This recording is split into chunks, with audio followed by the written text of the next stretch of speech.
लोकांच्या मनात कॅन्सरविषयी अनेक प्रश्न असतात. डॉक्टर, कॅन्सर का होतो? ट्यूमर आणि कॅन्सर मधला फरक काय? सगळ्याच गाठी कॅन्सरच असतात का? आणि अशा गाठी होण्याची मुख्य कारणे काय? आज आपण हे प्रश्न एका सोप्या भाषेत समजून घेऊयात. नमस्कार, मी doctor Jaipal Reddy, surgical oncologist and robotic surgeon. Cancer म्हणजे नक्की काय? कॅन्सर हा शब्द ऐकल्यावर बहुतांश लोक घाबरतात, पण प्रत्यक्षात कॅन्सर समजून घेणं खूप महत्त्वाचं आहे. आपल्या शरीरात कोट्यावधी पेशी असतात. ह्या पेशींचं आयुष्य ठरलेलं असतं. जुन्या पेशी मरतात आणि नवीन पेशी तयार होतात. ही एक शिस्तबद्ध आणि नैसर्गिक प्रक्रिया असते.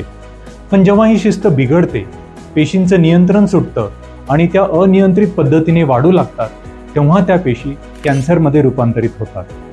कॅन्सर हा काही एका दिवसात अचानक निर्माण होत नाही.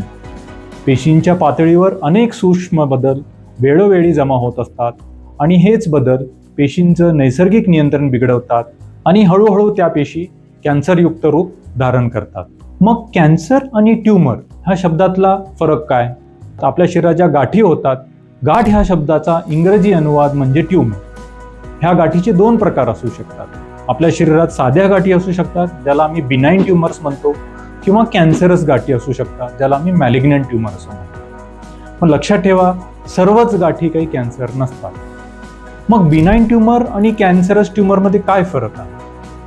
बिनाईन ट्यूमर हे हळूहळू वाढतात. कदाचित ते खूप वर्ष घेतील वाढण्यासाठी. ते शरीराच्या इतर पेशीत कधी पसरत नाहीत आणि खूप वेळा त्यांची काही लक्षणंही नसतात. काही वेळेला अशा बिनाईन ट्यूमर्स आकाराने जेव्हा खूप मोठ्या होतात, त्यावेळेला रक्तस्राव किंवा पेन असा त्रास देऊ शकतात. बिनाईन आणि मॅलिग्नंट ट्यूमरमध्ये फरक काय? बिनाईन किंवा साध्या गाठी ह्या हळूहळू वाढतात. त्या शरीरातल्या इतर पेशीत कधी पसरत नाहीत आणि खूप वेळेला त्यामुळे काही लक्षणंही नसतात. जेव्हा ते आकाराने खूप मोठ्या होतात, त्यावेळेला कदाचित त्यामुळे काही लक्षणे दिसू शकतात, जसे की गर्भाशयातील फायब्रॉइड्स किंवा ब्रेस्टमधले फायब्रोएडिनोमा. या उलट मॅलिग्नंट ट्यूमर्स हे कमी कालावधीत झपाट्याने वाढतात. त्यांना शरीरामध्ये पसरायची क्षमता असते आणि त्या शरीरातल्या इतर अवयवांमध्ये जलद गतीने पसरू शकतात. कॅन्सरस गाठी, मॅलिग्नंट ट्यूमर्स हा जेव्हा सुरुवातीच्या टप्प्यामध्ये असतात, त्यावेळेला खूप वेळेला त्यांची काही लक्षणं नसतात. पण जसा त्यांचा स्टेज वाढतो, जसा त्यांचा आकार वाढतो, त्यावेळेला त्याची काही लक्षणं दिसू शकतात.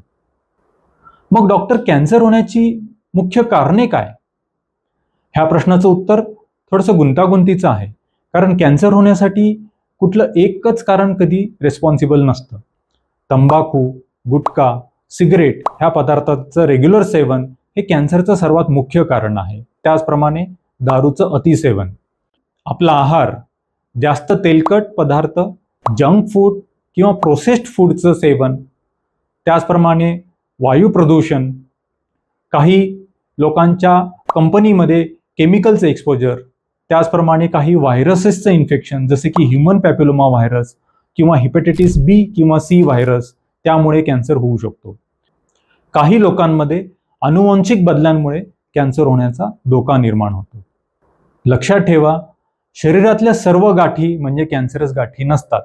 काही साध्या गाठी असतात, काही कॅन्सरस गाठी असू शकतात. योग्य वेळी डॉक्टरांचा सल्ला घेतला, तपासण्या केल्या, तर सुरुवातीच्याच अवस्थेत कॅन्सरचा उपचार करणं शक्य आहे. आजच्या घडीला औषधोपचार, शस्त्रक्रिया, किरणोपचार आणि नव्या तंत्रज्ञानामुळे कॅन्सरवर चांगलं नियंत्रण मिळवणं येणं शक्य आहे.